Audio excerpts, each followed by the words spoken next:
Our lives are powered by electricity.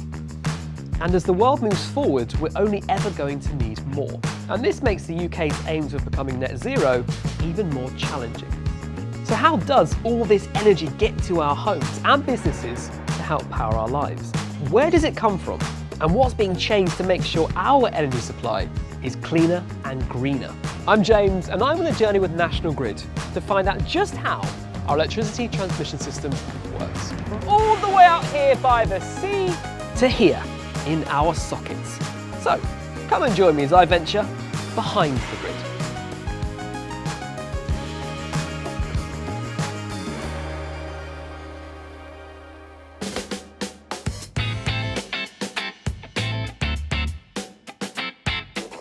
As the UK moves away from fossil fuels and increases green energy generation and accommodation on the grid, we'll be using more electricity in our lives than we ever have before. And this means we need to upgrade existing infrastructure and build new sites to ensure our grid is fit for purpose, not just for now, but into the future. The Great Grid Upgrade is the largest overhaul of our electricity grid in generations. So I've come here to the North London Reinforcement Project, just one of many projects that are part of the Great Grid Upgrade. I think it's this way.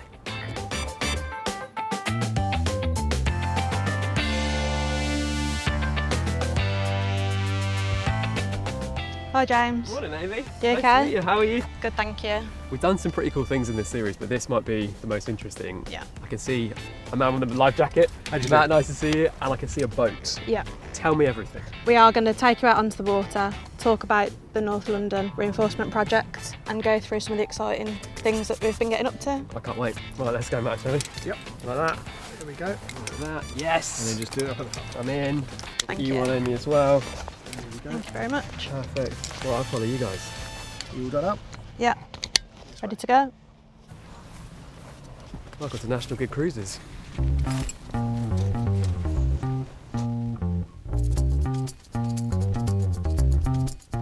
Whilst I'm here on the boat having fun, I've asked a good friend of mine to head to National Grid HQ and find out a bit more about what's going on behind the scenes to ensure the Great Grid Upgrade runs smoothly. Over to you, Mwaksy. Thank you, James. I've travelled all the way here to Warwick to catch the National Grid electric bus, and as well as that, I'm going to meet Sarah, who'll tell us all about the Great Grid Upgrade.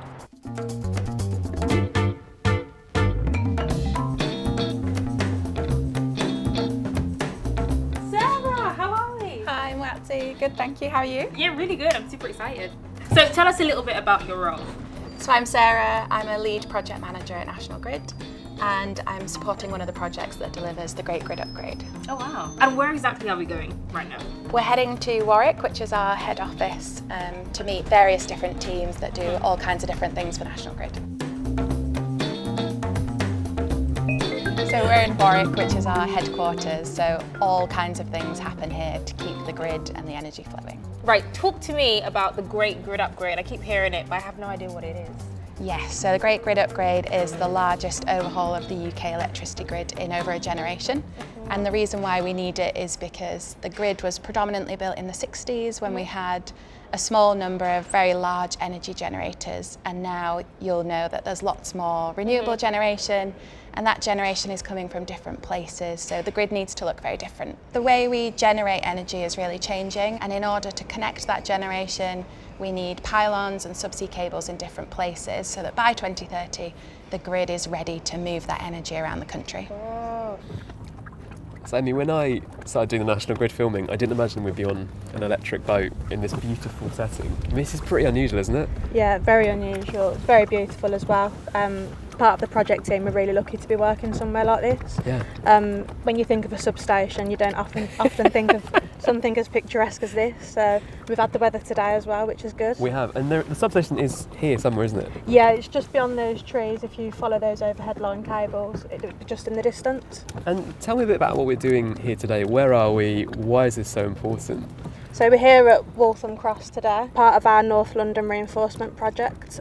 We are upgrading the substation and the overhead line cables that will be coming past shortly. It's part of National Grid's Great Grid Upgrade, essentially what we are doing is we are operating the electricity that flows through them cables from our offshore wind farms. So the power flowing through these pylons is renewable energy coming from wind? It will be at the end of this project, yeah. So that's what we're working towards. So Exactly. the Great Grid Upgrade is making sure that we are future-proof and we push to net zero. Yeah, correct. And you're right in the hub of that, I guess. Yeah, definitely. It's very exciting. This is just one of the Great Grid Upgrade projects. Correct. How many others are there like this? Like this, as part of the Great Grid Upgrade, there's 17 projects, and that's just at this moment in time. Do you get local communities involved in the projects as well? Yes, we do. So a number of our projects are currently in what we call consultation, which is where we go out to communities in sports centres, village halls, and we welcome people to join us at those events, give us feedback. We also run online webinars where we can answer questions, and with that we take on board feedback and incorporate it into our plans. We have a lot of local knowledge as well within our communities, so they can give us intelligence on land conditions. The communities are very involved in what we're doing. And we have a community benefit programme, so where we can provide grants to local community groups to have a social impact and leave a lasting legacy. Right, and I'm guessing something to do with these maps. Yes, yeah, this is us trying to depict our plans. And we currently have a number of projects that are in the public space consulting and gaining feedback. So this is us showing the public what we're planning to do. So how important is it that you're working alongside environments and also communities when we have these Great Grid Upgrades? Really important. I think in regards to infrastructure on a transmission scale, it's hard for the average dog walker at the park or a member of the public to understand why we're doing what we're doing, especially when we have pylons and big substations. It's hard to see from the human eye as to what we're doing and why we're doing it and the importance of it. So it's really key for us as a project team to have those conversations early on, just to talk about the advantages of what we're doing and also the benefits from the project. So what we do, we're actually going to enhance the environment by 10% when we leave. So what you'll see today, we will restore anything that we've had to remove or impact as part of the project, and we'll improve it by a further 10% as part of our commitment to the environment. That is brilliant. I didn't know that. Yeah. Because that is one of the sometimes criticisms levelled at these kind of projects is they're not the most they're not too kind on the eye, they take up a lot of space. But it's good to know that in the future you're taking those things into account and trying to do something about it. Yeah, definitely, it's really important. And I think it's important to not only myself but my other project members as well on a personal level. Yeah. The work we're doing is obviously important for the company, but also us as individuals, we want to leave a footprint and show the local community that we're also improving their way of life as well.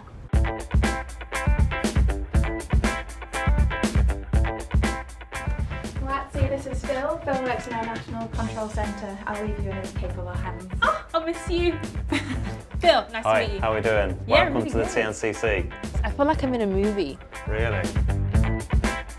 It's the Transmission Network Control Centre. It's responsible for the England and Wales transmission network. So that's all the 275, 400 kV circuits that are in England and Wales. This sounds serious. It is serious, and basically there's a requirement for people to be in here 24 hours a day, 7 days a week, so that's all times of the year. So the difficulties of that is we have to have people in here on Christmas Day, Boxing Day, when obviously everyone's at home, to make sure that the electricity is flowing as it should be. It's called the National Control Centre. What are you controlling? So effectively it's just the transmission system for electricity in England and Wales. So majority of those flows recently, in more recent years, have changed, where we get lots of wind power flow from Scotland, across England and Wales, and sometimes on the interconnectors out into Europe. It's powering the nation, without sounding too cheesy, but that's effectively what it is. We supply electricity to the distribution network operators, who then supply businesses, schools, hospitals across cities. The Great Grid Upgrade is Yes. happening. There's a lot more renewable energy coming onto the grid. So, I mean, how does that affect you? With the Great Grid Upgrade, there's lots of more DC interconnections coming in England and Wales, which makes it more of a complex system to manage. We're now requesting our engineers to be able to work with AC and DC assets and how they interconnect and operate with each other. So we're building a new control room with a new SCADA system, which is effectively all the complicated system that manages all the inputs of information and circuit positions, etc. So basically we're able to monitor and manage that system in the best way we possibly can. Hey, how you doing? All right, how are you? Nice to see Malcolm. I am. Nice to meet you, James. James, nice to see you, mate. How are you? Malcolm, I'm good. Thank you for having us here. It's a beautiful day. There's some exciting new developments happening right here. There is. Can you tell me a bit more about it? Yeah, let's go this way, shall we? I'll follow you, sir. Okay. Look at this weather, Malcolm. We It's smashed brilliant, it. isn't it? We have plans here to extend the substation here at Waltham Cross, which is over here. Yeah. So we'll be extending the main buildings out, and we'll be introducing 400 kV as opposed to the 275 kV that is served here at the moment. There's 2 new towers going up as well. We'll be decommissioning some switchgear, and there'll be 2 transformers that we're decommissioning as well, or taking off from site as well. So quite a lot to do. I was going to say, you're a busy man. We're going to have a lot to do. With the oncoming of the offshore wind farms, the infrastructure just isn't there to look after the amount of power coming in. So if you imagine, you know, oh, it's great that we're doing all the offshore stuff, but actually, we've got to get it in somehow, and the only way to do it is to look after the existing infrastructure or bring in something new to upgrade so that we can cope with the amount of power. And that's essentially what it's all about. There's a lot of power coming in. This might be a silly question, Malcolm, but we talk about this great grid upgrade, and it sounds amazing. We're going to get wind energy. It's going to be awesome. Will it look different in terms of physically what we see a substation look like? I mean, you won't probably say a massive amount of difference. What you probably will see is a few towers coming down and a few going up, to be fair. But you might see extensions to buildings and some new bits of kit and some stuff being taken away. So, you know, the ordinary person in the street probably wouldn't notice anything significant. So Malcolm, this was all, of course, once vegetation here. It was. It's grown back considerably. Yes. We had this negative connotation, don't we, with sort of chopping down trees. But eventually this will look great because you're going to give something back as well, aren't you? Yes, that's right. So as a part of our responsibilities, we've signed up to BNG, Net Gain, and we have to make sure that we actually re-establish 10% worth of vegetation. So that's 10% additionally to what was already here. That's right, yeah. It will be different, yeah. But it's something that we know that we have to do and we have to be responsible for as well. So yeah, we'll be doing that as well. Emma, how are you? Hi. Good, thanks. You?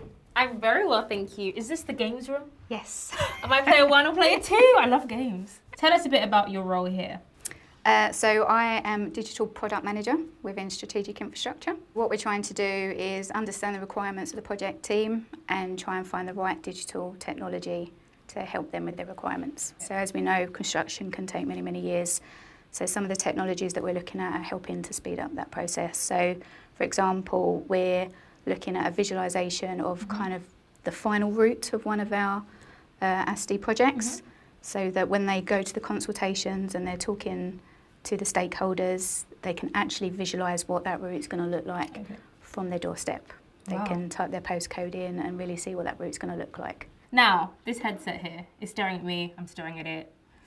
Can I have a go? You can have a go and help you get that round. Oh my gosh! How does that feel? I see Secure? things! Yes, there's the Great Grid upgrade over here. Oh my gosh, I'm actually in the whole building! Oh, come on then, Malcolm. I didn't recognise you in your PPE. Nice and bright, isn't it? National Grid quick change. Of course. Well, here we are outside, Malcolm, a little bit of history. Yeah. Talk me through what's behind us. Yeah, so these are 2 supergrid transformers that have been here since the 1960s. These are 275 units. Obviously, we're upgrading the substation to 400 kV, so they're not really able to do what they are supposed to do, realistically. We will be doing a condition survey on them to see if we can utilise some of the parts in them and use them as strategic spares. Bill, this is lovely. Hi, Mwaksy. National Grid Garden. So I work in strategic infrastructure. Okay. And I'm the Marine Survey Manager, so I have oversight of all the marine surveys that go on with regards to the construction and the laying of the offshore cables. So why do we have cables under the sea? So we've got lots of different ways of generating electricity around the UK, obviously moving more and more into renewables, offshore wind farms and similar. And we need to get that power to the major centres of population where the power is used. So we have a whole mix of different transmission methods, both pylons, and more we're putting more cables under the seabed to help transmit that power to where it's needed most. In order to design, to engineer, and to maintain these cables once they're actually put into the ground, we need to have lots and lots of data. Lots of data of where we're going to put them, things that might be in the way, other infrastructure that's at sea. So we have to go out and collect that data. Bits of it already exist, other people have gone out and collected stuff, but under the sea especially, things can change very quickly. Right. So we need up-to-date data, very high resolution, so that we're doing everything, potentially 50, 80 metres underwater. It's not like you can see where you're putting the cable. So we definitely need as much information as possible. Our job here in strategic infrastructure, or my job, is to make sure that work is specified properly, so they're collecting the right data to the right standard. Then when the data comes in, we obviously make sure the data's okay. But also at the same time, the big thing that obviously National Grid is very, very, very keen on is safety. Sending people to sea is quite dangerous. So, you put a dozen people on a ship in the middle of the North Sea and there's a storm, you can have all sorts of problems on board. So we need to make sure all their procedures are correct, the vessel is safe, it's got all its certification. So we go through a whole process before we'll let the companies come and work for us. I've spoken to a lot of people onshore and they're very, very careful about the environment. So is that the same with marine life as well? A lot of our equipment puts sound into the water, that's how it measures things. Some of that can be quite loud. And obviously dolphins and similar can get disturbed by that, so we try and minimise that as much as possible, and have people on board specially trained to look out, and if they see groups of animals we won't start the equipment until they've gone away. I mean, these are big projects, so you're going to need a big workforce, aren't you? Yes, absolutely. So as much as we need to deliver a bigger number of projects that we already have, we also need a big workforce to do that.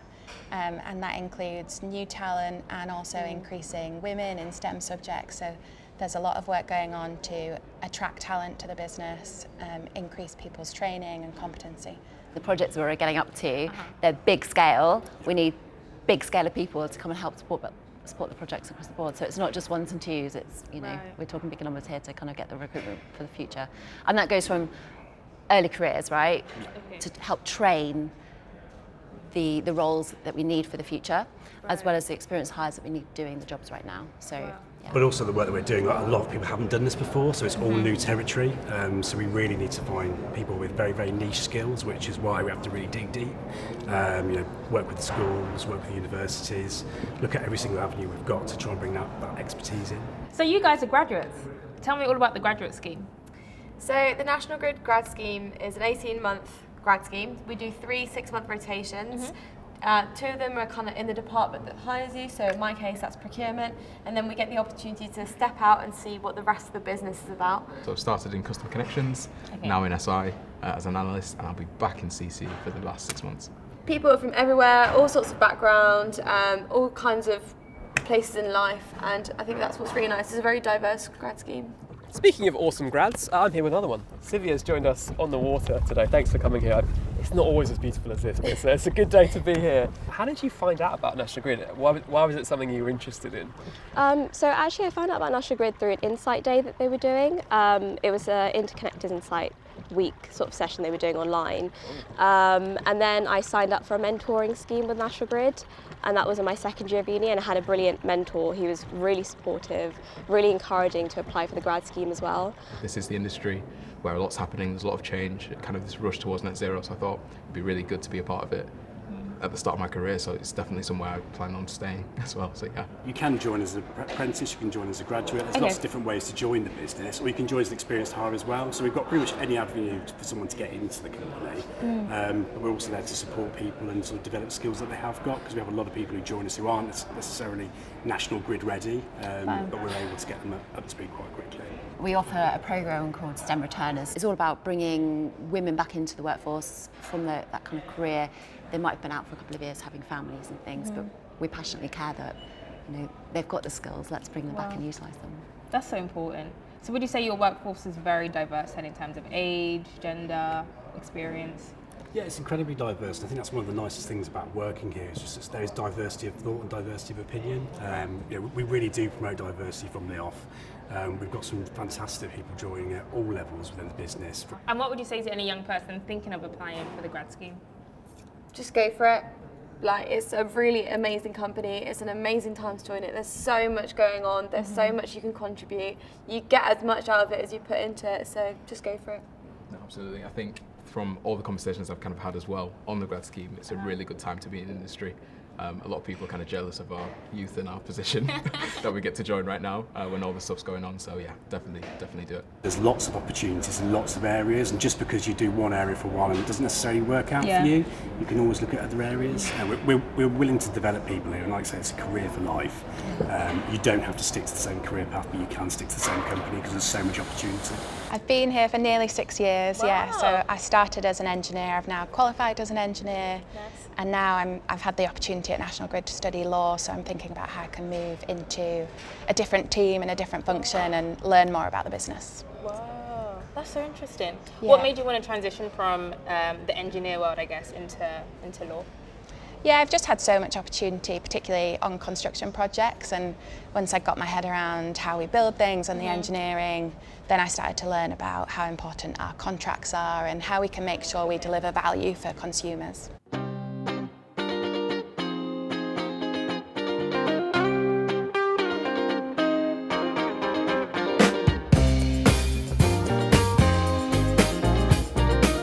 You mentioned the importance of what you're doing in terms of the Great Grid Upgrade. Why is that so important? You know, if I'd never heard of it before, what is it? Why is it so important? What's it doing? Well, within our own Department of Strategic Infrastructure, the whole aim is to accelerate these projects with that end goal of, you know, having net zero. And it's just so important in regards to, in the long term, having renewable energy running through these cables. It'll be cheaper for the consumer in the long run as well, in terms of a financial aspect. Cheaper power enables commerce, enables industry to do things cheaper, produce things cheaper, which is obviously good for the economy as a whole. It's really important. The UK is leading the way in terms of decarbonisation. There's a target to meet net zero by 2050. And the role that we play in that is making sure that the grid is ready to move the renewable generation when it's connected to where it's needed. We're full steam, or electric, ahead. Very good. Thank you. Talk to me about what that means for you. Is that something you're really passionate about, you know, that push to net zero? Well, I am really, because, you know, I've got 2 children. You know, my lad's 20 and my daughter's 15.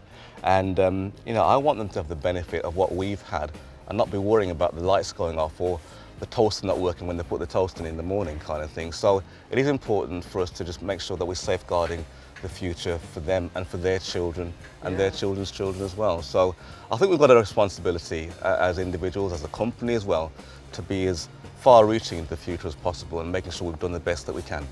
And do you feel like you are, and you have been? I genuinely do. It's such an important project for us to be working on. It's exciting, but very responsible. And I think we hear the word duty of care, excuse me, quite a lot. And I think we've got a duty of care to look after the future as well. You mentioned sort of on a personal level, do you sort of feel proud to be a part of a project like this? Is so important to our countries and the world actually, who's transitioned to net zero? Yeah, definitely. I feel like it's really important, and as well, being a female in the industry as well, that is growing. And it's something for myself on a personal level, I'm really happy to be part of the team. And hopefully when people see this, it'll encourage other young women, whether at university or looking for a career change like I did, to get involved as well. It's once in a generation, this is once in a lifetime, and this opportunity to kind of be a part of these projects that'll almost outlive me. It's really cool. It's just really cool to be part of net zero. It's kind of something that was very much on the back of my mind at university, but then to actually get to work in it now is really inspiring.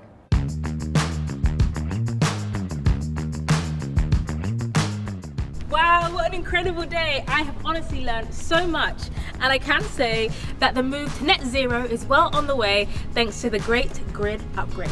James, over to you.